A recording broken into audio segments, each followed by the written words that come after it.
US ने वो tariff 25% और बढ़ा दिया, यानी कि टोटल टैरिफ 50% कर दिया इंडियन गुड्स पे, जो कि काफ़ी कंसर्निंग इशू है। तो इससे जो इंडिया का जियो पॉलिटिकल लैंडस्केप है उस पर क्या अफेक्ट होगा वो हम देखते हैं। पहली चीज़ तो ये कि जो ऑपरेशन सिंदूर हुआ था उस टाइम पे इंडिया के काफ़ी फ्रेंड्स, जो फ्रेंडली नेशंस है, जो इंडिया के फ्रेंडली नेशंस है, वो साइलेंट थे। तो उससे कहीं ना कहीं ये शो होता है कि इसमें इन नेशंस के डबल स्टैंडर्ड शो होते हैं। सेकंड चीज़ की बात करें तो यूएस ने इंडिया पे टैरिफ ये कह के बढ़ाया है कि वो रशियन ऑयल को इम्पोर्ट कर रहा है, जबकि रशिया यूक्रेन वॉर में इंडिया को यूक्रेन को सपोर्ट करना चाहिए रेदर देन रशिया। जबकि जो यूएस है और ईयू है ये खुद रशिया से फर्टिलाइजर हो गए, यूरेनियम हो गए, ये सब इंपोर्ट कर रहे हैं, एनर्जी डील्स कर रहे हैं। तो इट इज क्वाइट अनफेयर और इससे इन कंट्रीज के डबल स्टैंडर्ड शो होता है।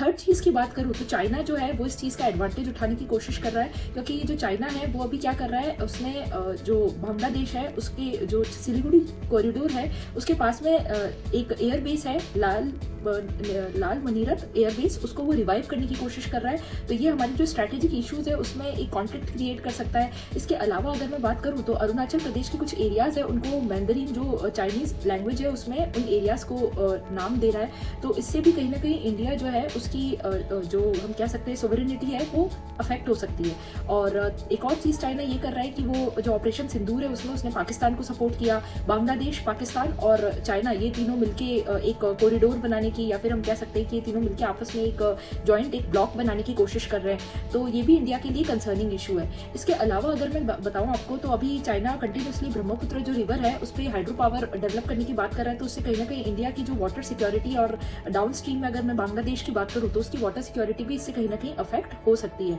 तो ये चाइना को लेकर इशू हो गए। तो अब ऐसे केस में इंडिया को क्या करना चाहिए? तो सबसे पहली चीज तो ये है कि इंडिया को वोकल होना पड़ेगा, इंडिया को स्टैंड लेना पड़ेगा और ये खुल के अपनी बात रखनी पड़ेगी कि अगर उसको एनर्जी सिक्योरिटी चाहिए तो इंडिया को भी अपना पक्ष इस चीज के लिए रखना इंपॉर्टेंट है।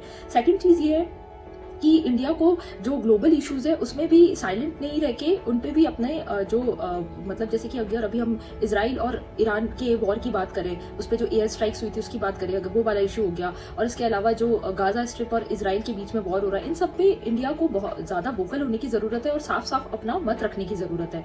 और इसके साथ में इंडिया को जो रीजनल ब्लॉक्स है जैसे ब्रिक्स हो गए, एससी हो गए, उनको भी और ज्यादा एक्सप्लोर करने की जरूरत है। तो ये जो चीजें है ये आपकी वे फॉरवर्ड में आ जाएगी। अगर आप इस प्रकार से आंसर लिखते तो आपका आंसर मोर कॉम्प्रिहेंसिव होगा। और यदि आपका इंटरव्यू है और आपसे अगर इस पे क्वेश्चन पूछा जाता है जो कि काफी सर्टेन है, अगर आपका अपकमिंग इंटरव्यू है तो आप इस प्रकार से इन स्टेटमेंट्स की फॉर्म में अपने आंसर को एक स्ट्रक्चर्ड वे में प्रेजेंट कर सकते हैं। Stay tuned for more such informative video.